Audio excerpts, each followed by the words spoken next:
世界中が熱狂するわけ。韓国のアイドルグループ BTS、その人気ぶりは今やなんと1兆円規模です。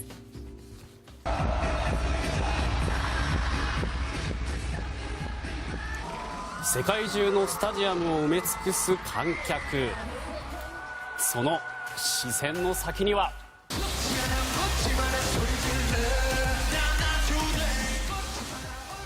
イギリス BBC が21世紀のビートルズと表現した韓国のアイドルグループ BTS です。ビートルズの音楽は当時は新しくて画期的だったと思うけど、それは今の BTS にも言えると思う。違う言語の音楽を多くの人が聴いている事実は見事だわ。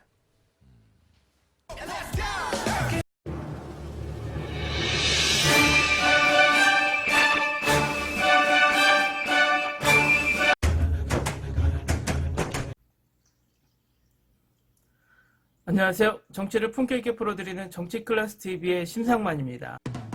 오늘은 일본 야후에 올라온 한국 기사 3가지와 그 댓글 반응 속에서 지금 현재 일본이 한국에 대한 정체성의 흔들림에 대해 이야기를 해보겠습니다. 첫 번째 기사는 토트넘 손흥민에 대한 기사, 두 번째 기사는 K-POP 그룹의 일본인 멤버가 들어가 찬사를 받는다는 기사, 세 번째 기사는 일본 불매운동에도 불구하고 유니클로는 건재하다는 기사입니다. 일단 기사의 내용과 댓글 반응을 먼저 본 후에 이 기사에 대한 내용의 모순과 정체성이 혼란스러운 일본에 대해 분석해 드리겠습니다. 토트넘 한국 대표 에이스 5년 총액 71억엔 제공, 아시아 역대 최고 선수 새로운 계약 발표, 손흥민을 높이 평가, 새로운 계약의 급여는 현재 약 2배라고 보도, 토트넘의 공격수 손흥민 클럽과 계약 연장.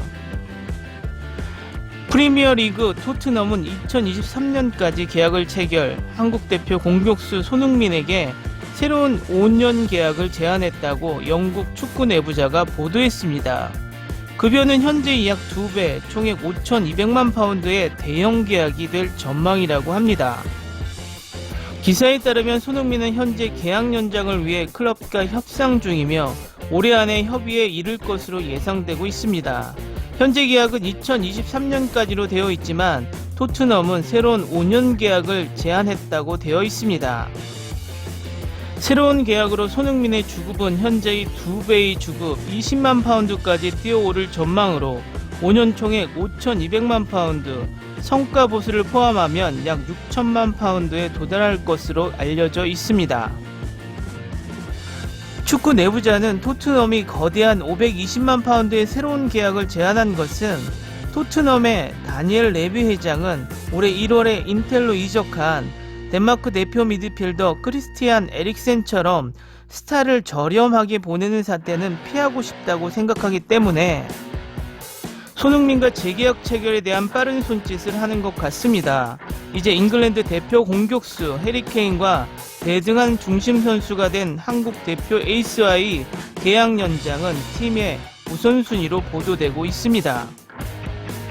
아시아인 역대 최고의 선수라 불리우는 손흥민, 토트넘의 경영진에게도 절대적인 신뢰를 받고 있는 것 같습니다. 이 기사의 일본 댓글 반응입니다. 아시아인 역대 최고의 선수 또는 정작 스퍼스에 입단했을 때 여기까지 한다고는 생각하지 않았다. 이제 공헌도는 케인과 손색 없다고 해도 결코 과언이 아니다. 정말로 일본인 공격수들도 손흥민처럼 슛을 때리는 기술을 기억하라. 공격수가 유럽에서 뛰면서 디펜스하는 것으로 평가 얻으려고 하면 어떡해. 조금 거친 곳도 있지만 어쨌든 볼을 가졌을 때 추진력은 최고다. 또한 마무리도 좌우 관계없이 결정력 최고다. 여하튼 프리미어 리그에서 저렇게 종횡무진하고 최고의 품을 유지하고 있다는 것은 지금까지 박지성, 가가와 신지, 오카자와 신지 등 프리미어 리그 출전한 아시아인이 있었다지만 이렇게 프리미어 리그를 씹어먹는 선수는 없었다. 인정받고 있구나. 아무래도 능력보다 한 단계 아래로 평가되는 보도가 많았는데 손흥민이라면 고액 받아도 마땅하지. 베일의 복귀는 필요 없다고 생각할 만큼 이번 시즌에 손과 K는 최고다. 다음 기사입니다. 인기 K-팝 그룹에 일본인이 전격 투입됐다. 그 실력이 엄청나 한국에서 화제가 되고 있다. K-팝의 인기 보이그룹 NCT에 정격 영입된 일본인 멤버의 쇼타로가 지금 한국에서 주목을 받고 있다. 10월 15일 인기 음악 프로그램 M 카운트다운에서 NCT에서 파생 그룹 NCT U의 신곡 Make a Wish로 데뷔 무대를 선보였다. 쇼타로는 그의 능숙한 댄스에 큰 화제를 불러 그에게 초점을 맞춘 이 스테이지의 유튜브 동영상은 100만회 재생을 돌파했다. 이 기사의 댓글 반응입니다. K-팝은 일본의 아이돌과 전혀 차원이 다르다던가 어느 나라가 위다, 아래다라고 말하는 것은 무리다. 인터넷에 아직도 있긴 하지만 K-팝 작품은 의외로 작곡과 안무가가 일본인인 경우가 많다. 일본의 한정에서가 아니라 전 세계의 아티스트의 힘을 집결시켜 한국 고유의 문화를 만들어내고 있는 것은 재미있다. 마돈나의 백댄서도 일본인이었다. 댄스 이외에도 메이크업이나 일본인은 활약하고 있다.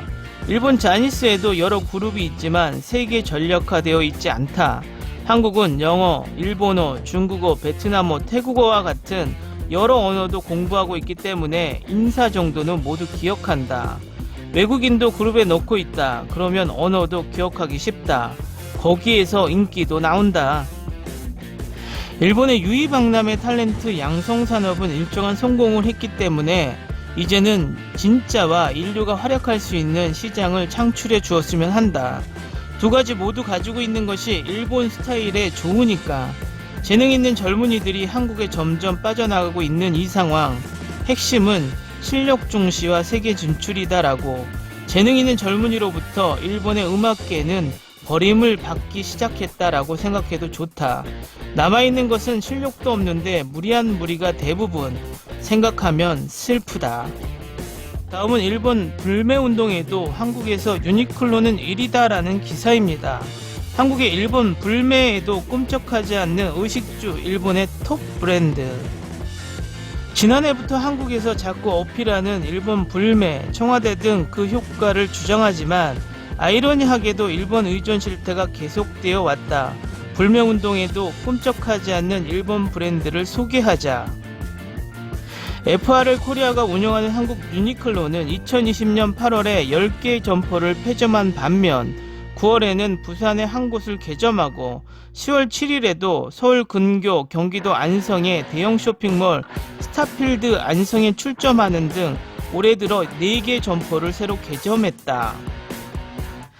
지난해 8월 시점에서 187곳이었다. 현재 점포 수는 166곳입니다. 한국 언론은 일본 제품 불매운동 때문에 한국 유니클로는 큰 타격을 받았다고 보도하지만 여전히 한국 패션 브랜드별 매출에서 선두를 유지하고 있습니다.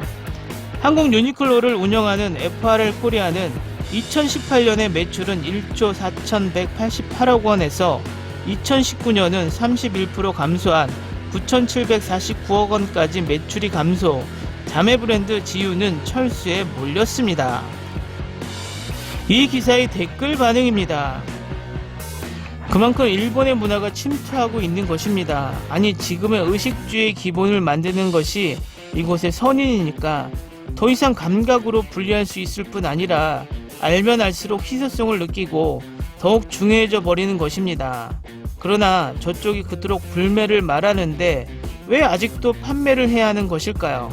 판매하면 판매만큼 벌이가 나오지 않고 더 이상 현지 법인에도 악영향이 나오고 있는 것도 알고 있으니까 왜 철수하려고 하지 않을까요?